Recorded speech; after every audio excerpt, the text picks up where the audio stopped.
Assalamualaikum warahmatullahi wabarakatuh.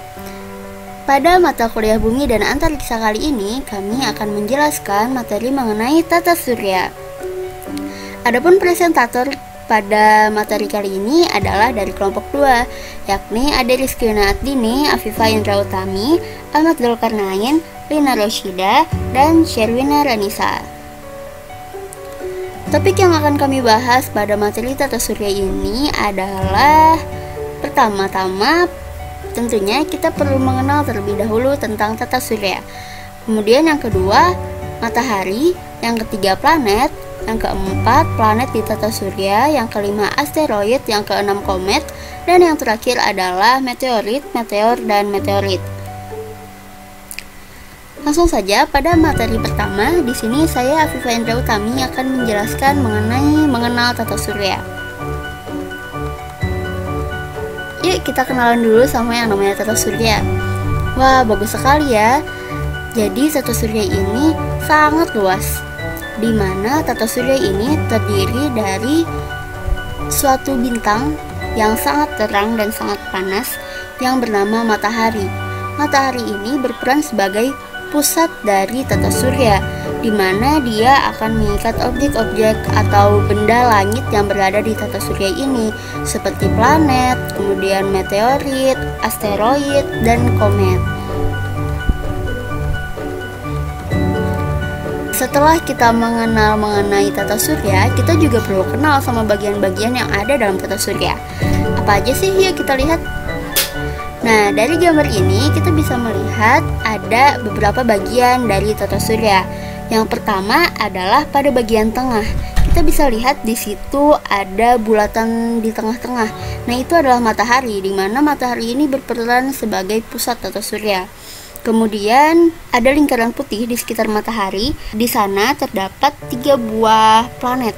Nah, planet-planet yang ada di lingkaran putih itu dinamakan dengan planet dalam karena dia letaknya dekat dengan matahari. Nah, selanjutnya kita bisa lihat ada lingkaran merah di situ. Jadi lingkaran merah ini disebut dengan the asteroid belt, yakni sabuk asteroid. Sabuk ini memisahkan antara planet dalam dengan planet luar. Nah, lanjut ke bagian selanjutnya adalah planet luar. Rata-rata planet-planet yang ada di bagian luar ini merupakan the giant planet. Jadi planet-planet yang ada di luar ini cukup besar, bahkan sangat besar. Dan yang terakhir, yang paling luar itu ada yang namanya the Kuiper belt atau sabuk Kuiper. Oke, selanjutnya pada topik yang kedua, yakni mengenai matahari. Wah, seperti yang bisa kita lihat, matahari itu sangat besar. Ada fakta apa aja sih di balik matahari ini? Yuk kita simak sama-sama. Nah, yang pertama, matahari ini mampu menarik dan mengatur anggota tata surya lainnya. Untuk apa sih dia menarik dan mengatur anggota tata surya ini? Tentunya agar sistem tata surya itu terstruktur dengan rapi, agar anggota tata surya lainnya tidak keluar dari sistem tata surya tersebut. Jadi mereka akan tetap berada di orbitalnya masing-masing. Kemudian yang kedua, matahari ini memiliki tenaga gravitasi yang sangat besar, di mana tenaga gravitasi ini berfungsi untuk menarik dan mengikat anggota tata surya lain. Lalu yang ketiga, ternyata matahari ini berjarak 150 juta kilometer dari bumi. Nah, lalu yang terakhir adalah energi cahaya matahari itu sampai ke bumi kurang lebih dalam waktu 8 menit. Selanjutnya, kita juga perlu mengetahui tentang suhu dan energi matahari. Jadi matahari itu tersusun atas beberapa lapisan. Nah, setiap lapisannya itu dia memiliki suhu yang berbeda. Yang pertama, pada lapisan inti. Pada lapisan inti ini, suhunya mencapai 15 juta derajat Celcius. Kemudian, pada lapisan permukaan, suhunya mencapai 6000 derajat Celcius. Pada lapisan kromosfer, suhunya 10.000 sampai 1 juta derajat Celcius. Dan yang terakhir, pada lapisan korona, suhunya mencapai 2 juta derajat Celcius. Assalamualaikum warahmatullahi wabarakatuh. Perkenalkan, nama saya Ahmad Zulkarnain. Di sini saya akan menyambung presentasi dari teman saya. Saya akan menjelaskan mengenai matahari. Matahari memiliki bentuk bola nyaris sempurna dengan diameter 1,39 kali 10 pangkat 9 meter yang tersusun atas plasma, di mana pergerakan konveksi di dalamnya membangkitkan medan magnet melalui proses reaksi fusi. Apa itu reaksi fusi? Bisa kita lihat pada rangkaian di bawah ini. Yang pertama, sepasang proton menyatu membentuk dua deuteron, positron, dan neutrino. Yang kedua, tiap deuterium menyatu dengan proton lain sehingga menghasilkan helium dan sinar gamma.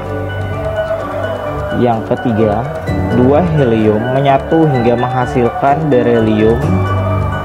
Akan tetapi substansi ini tidak stabil dan terpecah menjadi dua proton dan helium.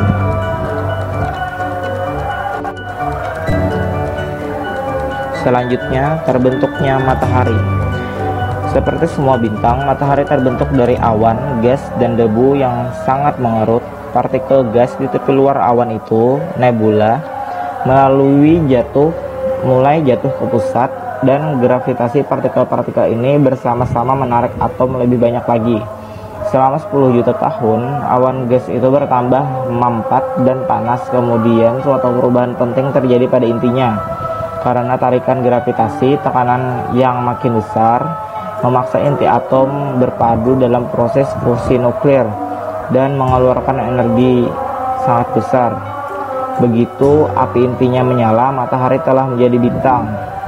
Selanjutnya, beberapa proses terjadinya matahari. Yang pertama, awan gas yang mengerut. Kira-kira 5 miliar tahun silam, debu dan gas nebula bercahaya mulai menggumpal dan mengerut seperti adonan pizza yang dilempar dan berputar di udara. Nebula ini memipih seperti cakram. Yang kedua, tarikan gravitasi. Selagi nebula terus berputar, gravitasi menarik materi pusat atom gas yang tertarik jatuh ke tengah menuju inti semakin banyak, sehingga memampatkan dan suhu terus meningkat. Akibatnya inti dalam yang panas mulai memijar. Yang ketiga, hampir menjadi bintang. Dengan mengerut lebih jauh lagi, inti yang cerah itu mengecil sampai kira-kira 50 kali ukuran matahari sekarang. Atom-atom terus jatuh ke dalam inti, dan di situ gravitasi yang sangat kuat memampatkannya menjadi sangat padat. Yang keempat, sebuah bintang lahir.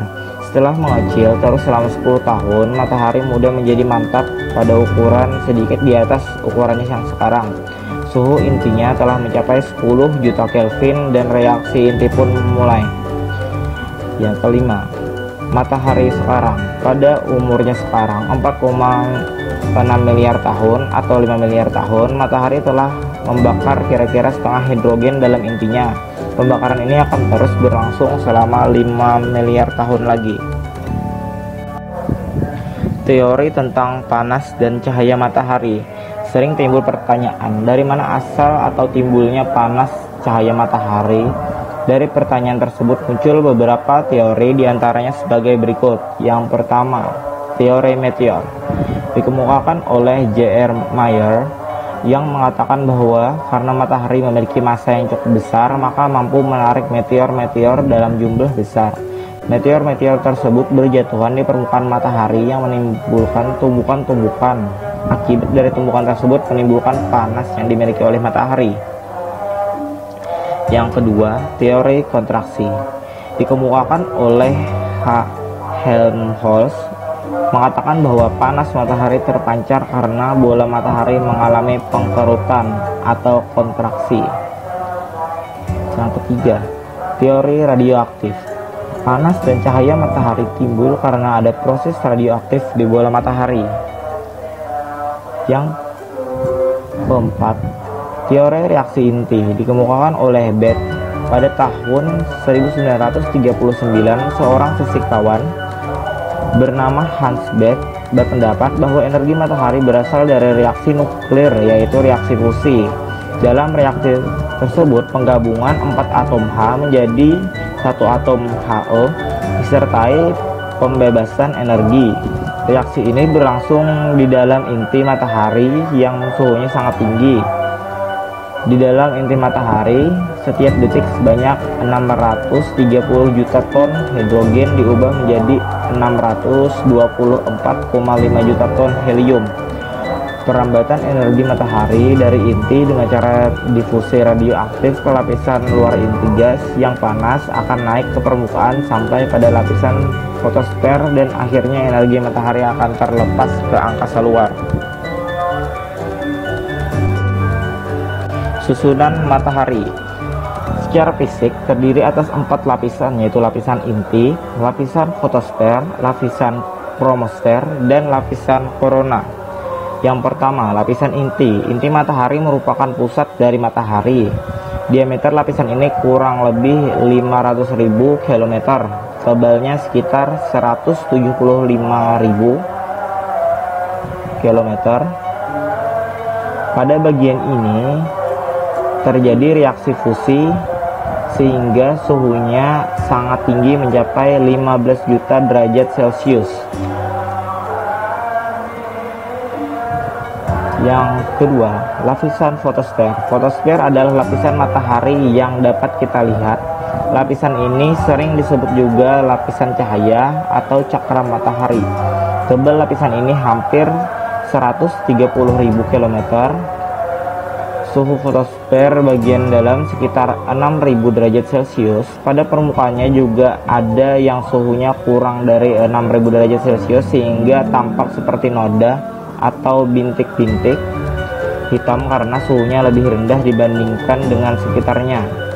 Yang ketiga, lapisan kromosfer merupakan lapisan yang berada di atas fotosfer, merupakan atmosfer matahari. Lapisan ini menjulang setinggi 12 km di atas fotosfer dan memiliki ketebalan sekitar 2.500 km. Sebagian besar tersusun atas gas hidrogen. Suhu bagian atas kromosfer lebih dari 10.000 derajat Celcius. Lapisan kromosfer mengeluarkan sinar merah yang dipancarkan oleh atom-atom hidrogen yang berpijar. Pada saat gerhana matahari total, kromosfer tampak sebagai gelang merah yang mengelilingi bulan.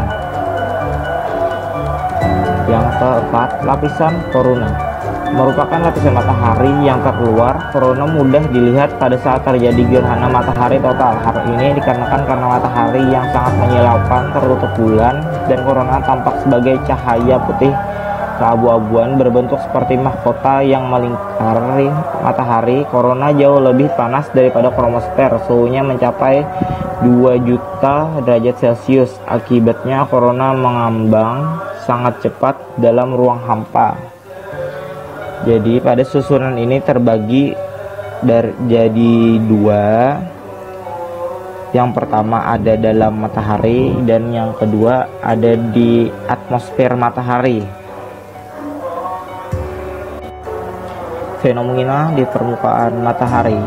Permukaan matahari terlihat halus dan sangat terang, namun sebenarnya tidak demikian karena permukaan matahari terjadi berbagai kegiatan, terutama pemancaran energi. Kegiatan ini menimbulkan berbagai fenomena, antara lain yang pertama, gumpalan pada fotosfer atau granula. Jika diamati di fotosfer tampak terdapat gumpalan-gumpalan berupa bintik-bintik panas, hotspot. Bintik-bintik panas terjadi karena adanya perbedaan suhu yang sangat besar antara daerah panas inti dan daerah yang lebih dingin fotosfer. Gumpalan ini sebenarnya adalah semburan gas. Suhu gumpalan kira-kira 100 kali lebih tinggi dari permukaan sekitarnya. Garis tengah mencapai ratusan kilometer dan bertahan hanya beberapa menit. Yang kedua, bintik matahari atau sunspot. Bintik matahari adalah noda daerah gelap pada fotosfer. Bintik ini timbul akibat aliran gas panas dari inti matahari tidak sampai ke permukaan fotosfer karena adanya perubahan medan magnetik. Matahari daerah ini tampak hitam karena suhunya sekitar 1500 derajat Celcius, lebih rendah suhu bagian fotosfer sekitarnya. Yang ketiga, lidah api atau prominenza. Lidah api merupakan gas panas yang tersembur dengan kecepatan tinggi dan sangat dahsyat dari permukaan matahari. Gejala ini terjadi pada kromosfer. Bagian tepi lidah api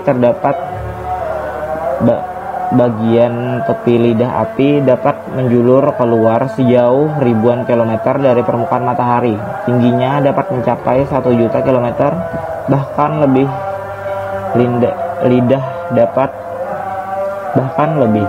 Lidah api dapat dilihat jelas sewaktu terjadi gerhana matahari total. Yang keempat, flare. Flare adalah peristiwa kilatan cahaya yang berlangsung sangat cepat di sekitar permukaan matahari. Flare yang disertai dengan pancaran sinar X dapat menimbulkan gangguan pada lapisan ionosfer bumi, sehingga dapat mengganggu komunikasi radio. Semburan partikel dari flare dapat mencapai bumi. Selanjutnya, misteri kematian matahari berdasarkan ilmu pengetahuan dan Al-Quran. Dalam Quran surat Yasin ayat 38, dan matahari berjalan di tempat peristirahatannya, itu adalah keputusan yang maha kuasa, yang maha mengetahui. Matahari telah memancarkan panas selama sekitar 5 miliar tahun akibat dari reaksi kimia konstan berlangsung pada permukaannya. Pada saat yang ditentukan oleh Allah di masa depan, reaksi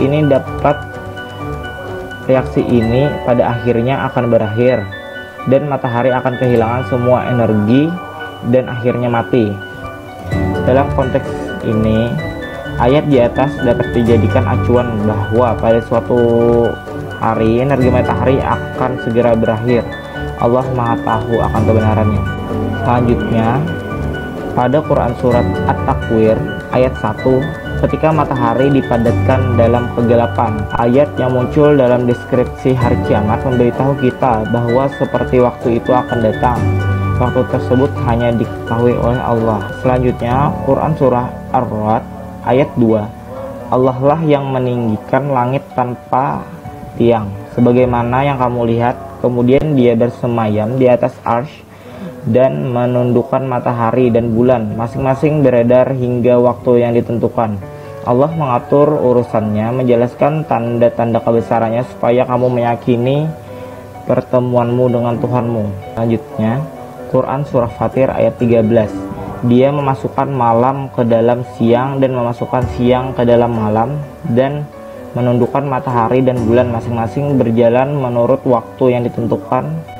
Yang demikian inilah Allah Tuhanmu, kepunyaannya lah kerajaan dan orang-orang yang kamu seru.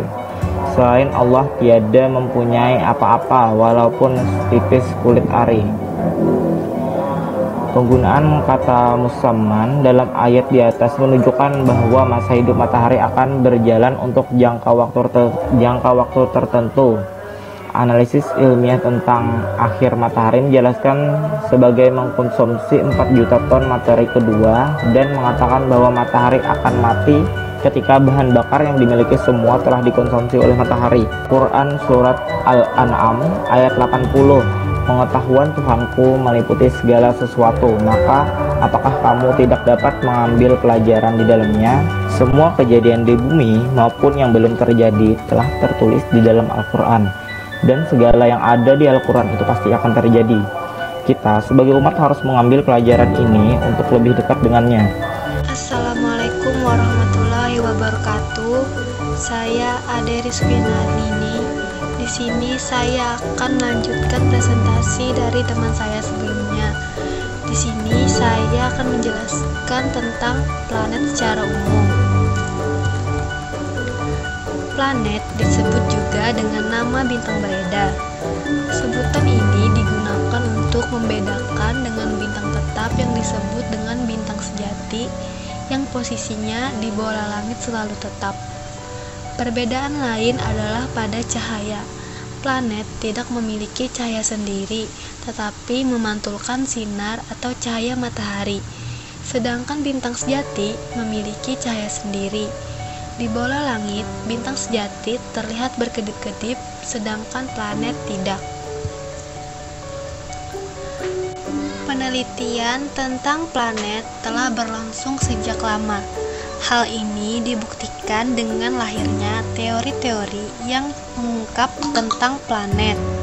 Di antara teori-teori tersebut antara lain adalah teori atau hukum Kepler, hukum Newton, dan hukum Titius-Bode. Hukum yang pertama yaitu hukum Newton. Isaac Newton pada tahun 1642 sampai 1727 mengemukakan hukum tentang gaya tarik-menarik atau gaya gravitasi. Hukum Newton berbunyi, antara dua buah benda saling tarik-menarik yang besarnya berbanding lurus dengan perkalian masanya dan berbanding terbalik dengan kuadrat jaraknya. Newton juga mengemukakan hukum gravitasi yang dapat dinyatakan sebagai berikut. Setiap benda di alam semesta menarik benda lain dengan gaya yang besarnya berbanding lurus dengan hasil kali massa-massanya dan berbanding terbalik dengan kuadrat jarak antara keduanya. Besarnya gaya gravitasi secara sistematis dituliskan F12 sama dengan F21 sama dengan F sama dengan G dikali M1 kali M2 dibagi R2, di mana F adalah gaya tarik yang terjadi antara dua benda, G adalah konstanta gravitasi umum, M1 dan M2 itu massa dari masing-masing benda, dan R adalah jarak dari kedua benda tersebut. Hukum yang kedua yaitu hukum Kepler. Hukum Kepler ditemukan oleh Johannes Kepler yang merupakan seorang matematikawan dan astronom asal Jerman.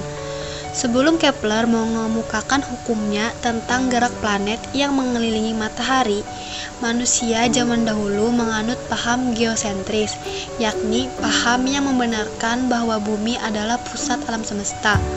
Menurut Claudius Ptolemeus, seorang astronom Yunani, bumi berada di pusat tata surya dan matahari beserta planet-planet mengelilingi bumi pada lintasan melingkar.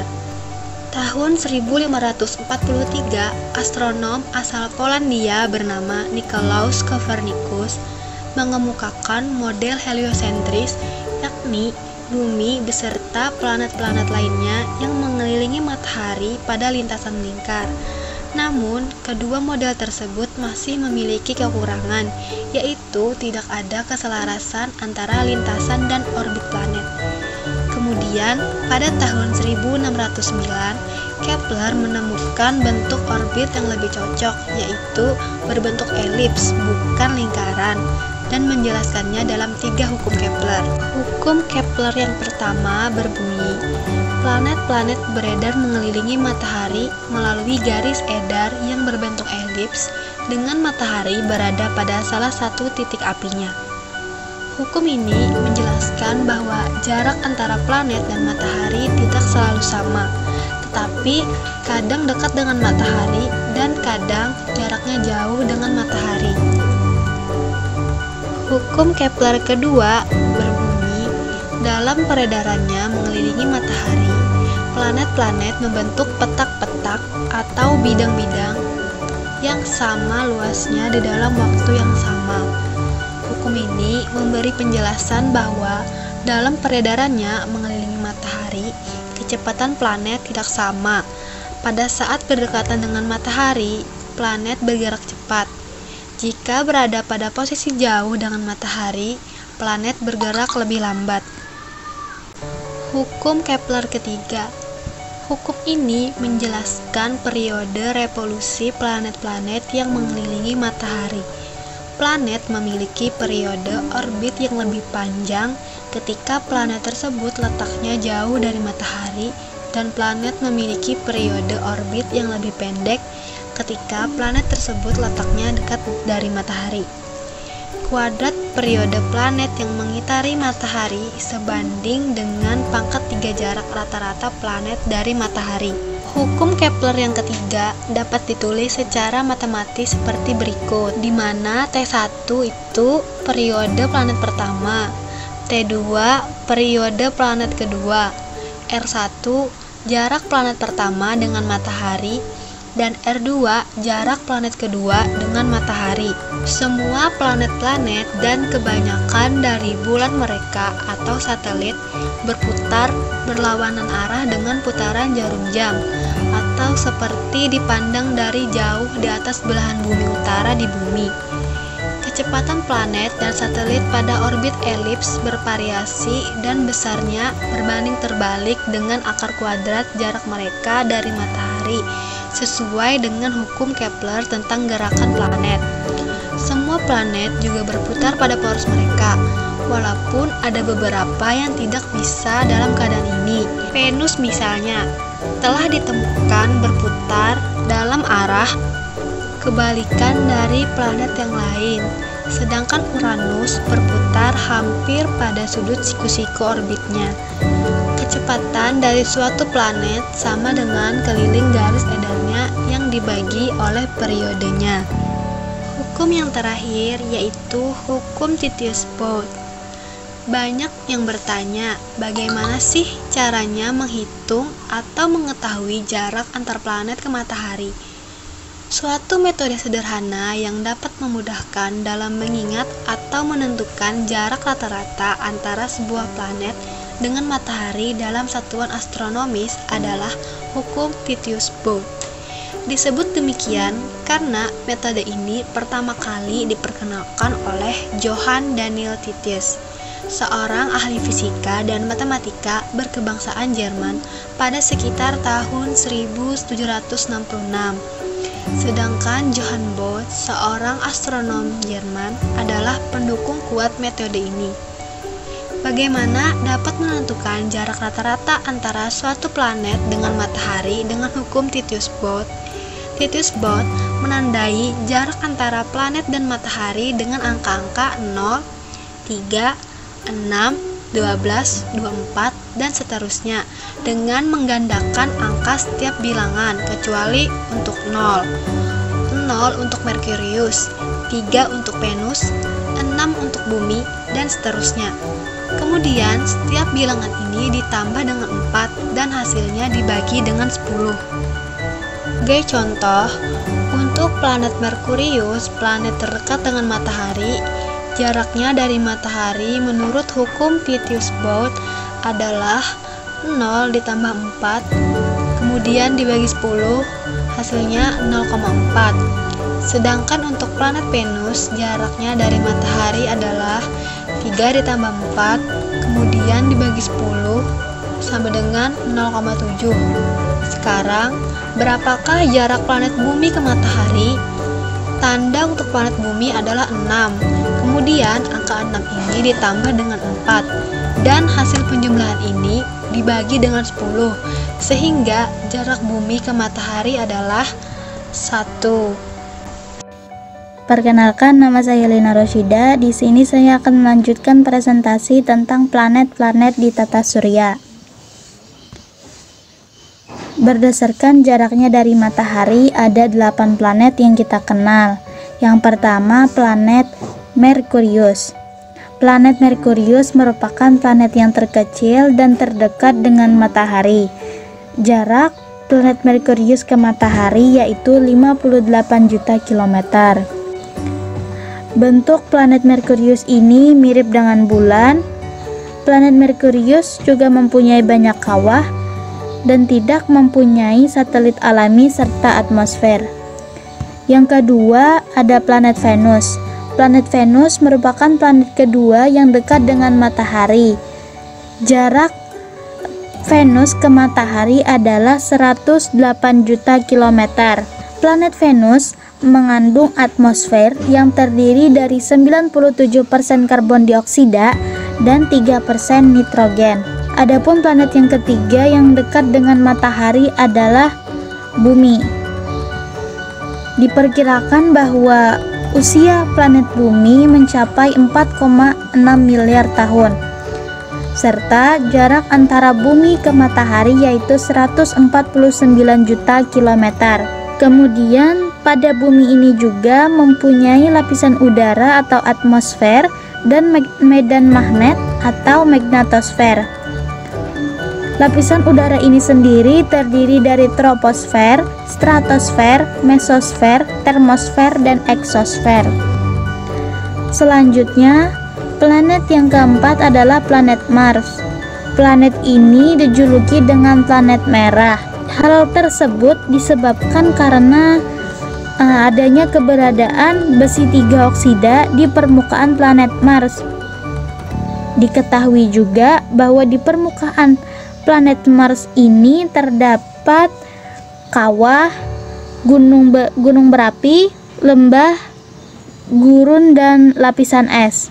Adapun untuk jarak dari matahari ke planet Mars adalah 228 juta kilometer. Planet yang kelima yang dekat dengan matahari adalah planet Jupiter atau Jupiter. Diketahui bahwa jarak rata-rata antara Jupiter dan matahari adalah 778,3 juta kilometer. Selanjutnya, planet yang keenam adalah planet Saturnus. Planet Saturnus merupakan planet keenam dari matahari dan planet kedua terbesar di tata surya, yang mana jarak ke matahari adalah lebih dari 1,4 miliar kilometer. Selanjutnya, planet yang ketujuh ada planet Uranus. Planet Uranus merupakan planet ketujuh dari matahari dan yang terbesar ketiga dalam tata surya. Diketahui bahwa jarak planet Uranus dari matahari adalah lebih dari 2,8 kilometer. Dan planet yang terakhir atau planet yang paling jauh jaraknya dari matahari adalah planet Neptunus.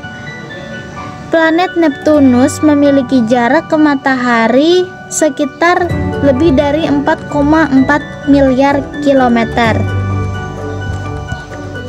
Selanjutnya, asteroid. Asteroid adalah benda langit berukuran sangat kecil dan juga memiliki orbit terhadap matahari. Artinya, asteroid ini juga mengelilingi matahari. Asteroid terbentuk dari batu luar angkasa dengan sedikit kandungan logam seperti nikel dan besi. Asteroid-asteroid berkumpul di sebuah lintasan yang sangat terkenal yang berada di antara jalur lintasan orbit Mars dan Jupiter yang dinamakan dengan sabuk asteroid. Di sabuk asteroid ini ada 4 asteroid yang paling besar yang pernah diteliti, yang bernama Ceres, Vesta, Pallas, dan Hygiea. Kemudian, macam-macam asteroid jika dibedakan berdasarkan ukuran. Yang pertama, ada asteroid Ceres yang memiliki ukuran kurang lebih 950 km. Asteroid Ceres ini hingga saat ini dikategorikan sebagai planet Katai atau planet kerdil. Asteroid Ceres ditemukan pada tanggal 1 Januari tahun 1801 dan mulai diresmikan sebagai planet kerdil oleh Persatuan Astronomi Internasional pada tanggal 24 Agustus tahun 2006. Yang kedua, asteroid Pallas. Asteroid Pallas berdiameter 545 km.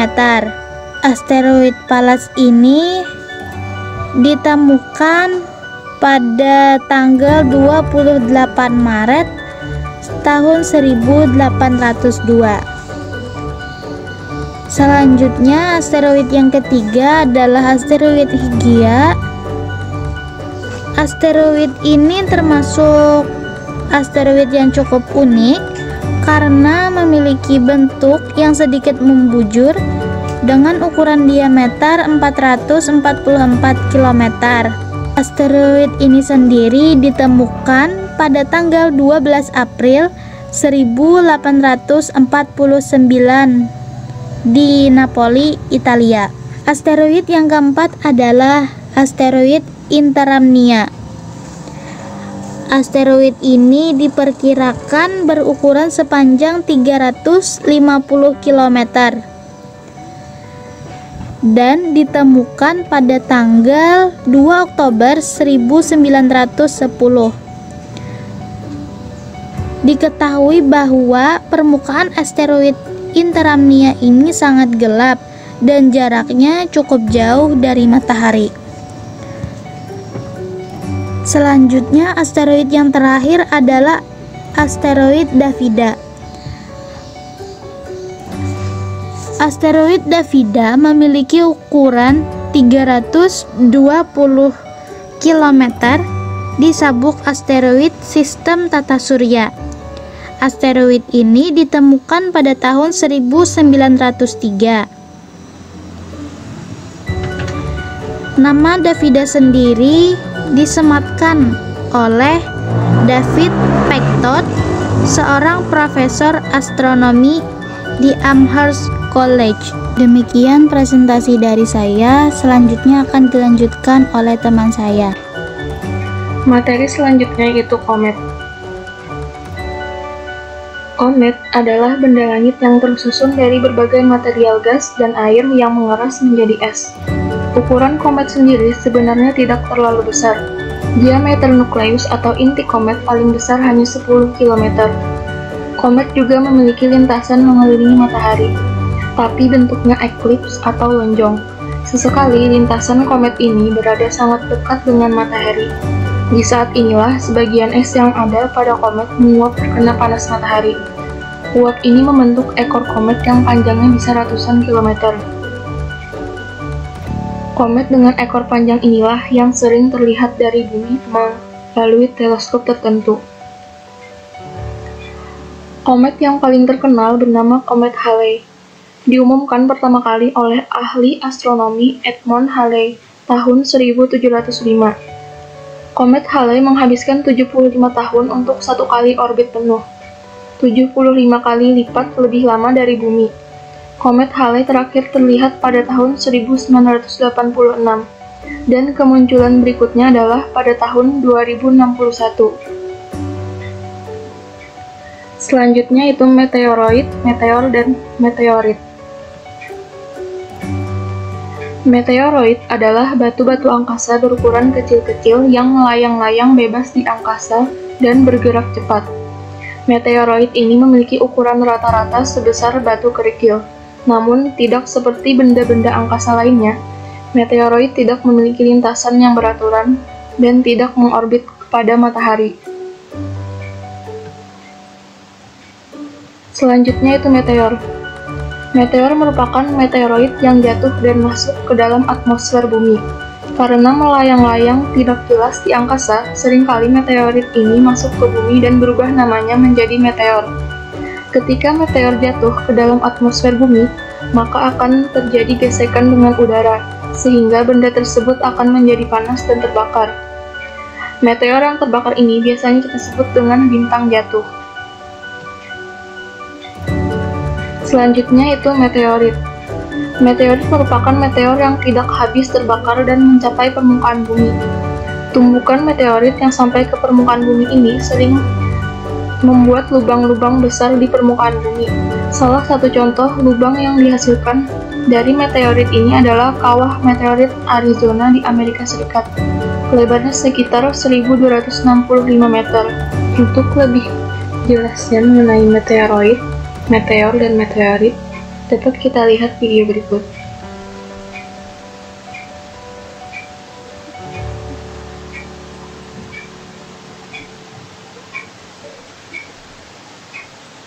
Dari sini dapat kita simpulkan bahwa meteoroid adalah batu angkasa yang berukuran kecil dan melayang bebas di angkasa, serta bergerak cepat.